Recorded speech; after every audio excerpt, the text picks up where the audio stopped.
Hello, my name is Cheyenne Meadows, and I'm the High Ability Learning Specialist at the Nebraska Department of Education. Today, we're going to talk about how to fill out your High Ability Learner funding application. So if you look, this is the main High Ability Learners website, which is education.ne.gov/HAL. And if you go down here, there is a spot that says HAL Funding Application.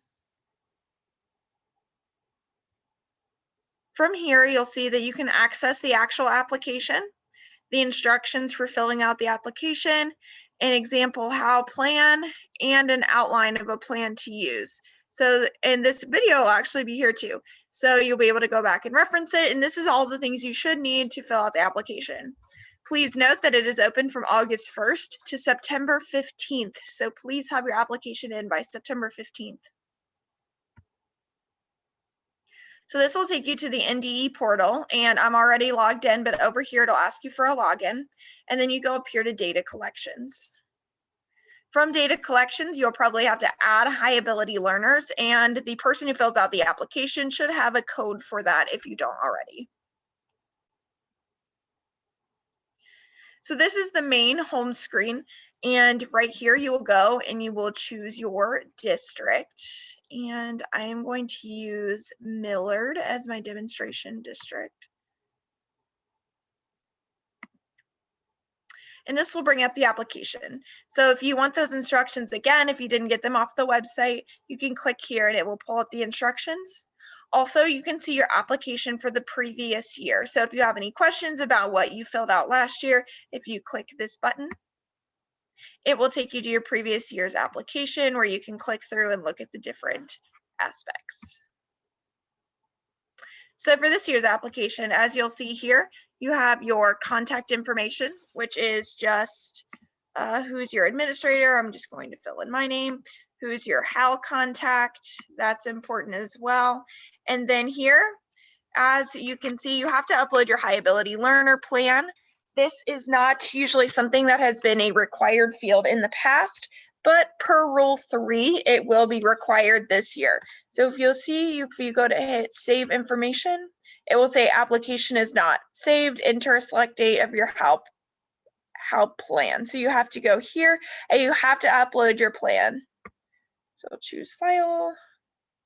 I'm just going to upload the instructions, and then it'll ask for your revised date.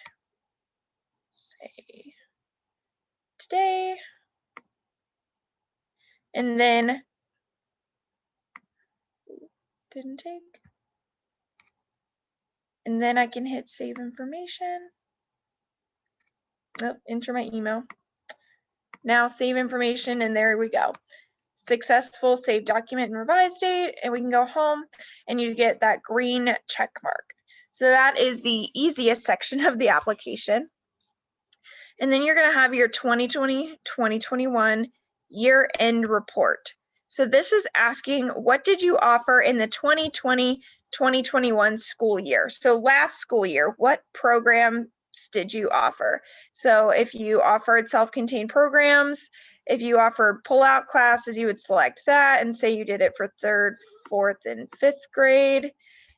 And more of the same. You'll go through. If you did not offer any of those, you don't add a check mark. So you'll just go through and you'll check what service you provided and what grade levels you provided that service for, etc. And you'll go through this whole thing and check all of those off.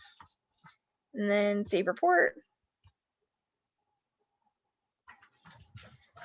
And you're in report successfully saved, and you can go back to home. Maybe. Go back to home. This is not done. Just check report.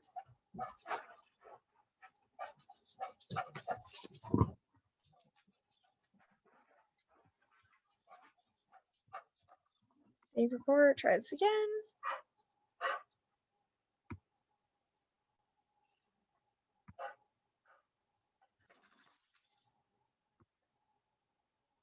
It should come up with a green check mark. I'm not sure why it's not, but we will, I'm sure, find out when we go to submit.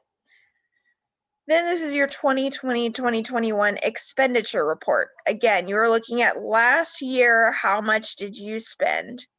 So how much of your personal, how much of your system money and how much state money did you spend?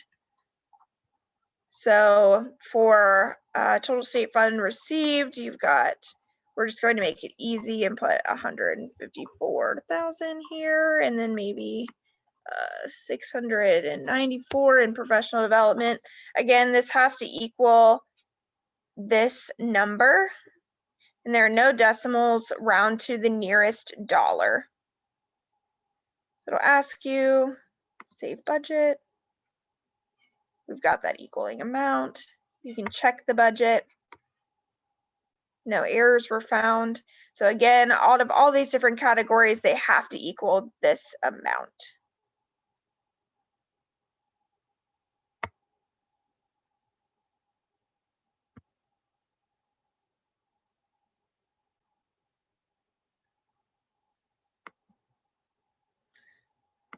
Again, not sure why that is not saving.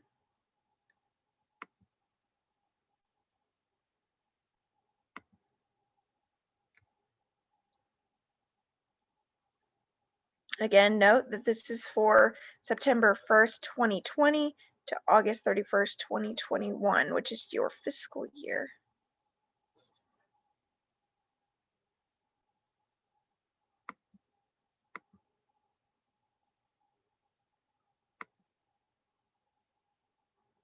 And then this year's application form.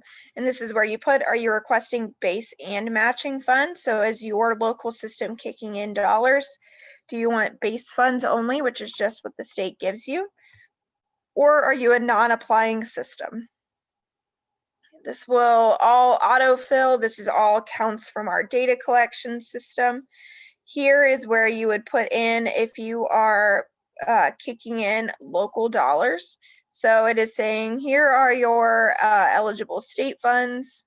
Are you kicking in local dollars at 50% or more of what the state is giving you? For this, we're going to say no. We're just going to say request base funds just because it's a little bit easier.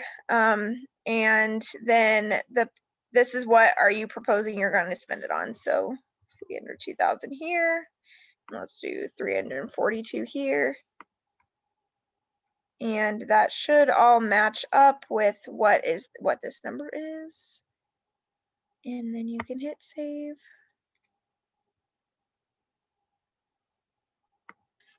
Zero. Save.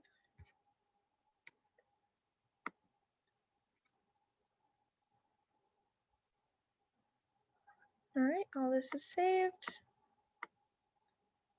And it all gets the green check mark after it is saved and everything is good. And from there, if you hit view summary report,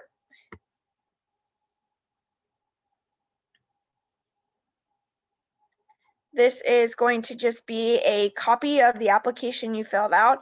It is a good idea to download this and keep it on your computer or print it out, because this is the way you can see your application if you have any questions in the future or if you need to show it to anybody. When it pops up, there is a way, if you look at the save icon, it will bring up an option to save to your computer.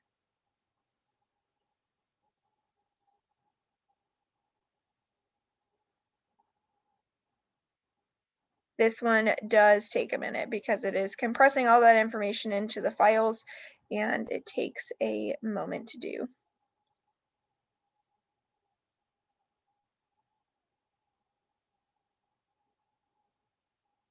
And there you go. You will see all of the information, all of your services, and all of those different things. And like I said, you can go here and you can save it as all these different kinds of files. And from there, you can print it out or just keep it for your records. And when you're done with all of that, you will hit submit. I'm not going to because I need to go back and erase everything so the miller can fill out their application. From there, you hit submit, and then you are done. Your application is submitted. If you have any questions at all regarding the application or the portal, please don't hesitate to reach out to me either via email or in my email signature. There's also my phone number, and on my website, there's my phone number.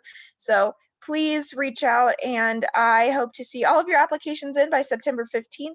Just as a reminder, if you are a system that does not apply for funding, you still have to fill out this application. All of this will, in the middle, will obviously be 0, but when you go to the funds application form, it will ask if you're a non-applying system, and that we need that for our data collection. So please do fill that out, and I look forward to hearing from all of you. Thank you.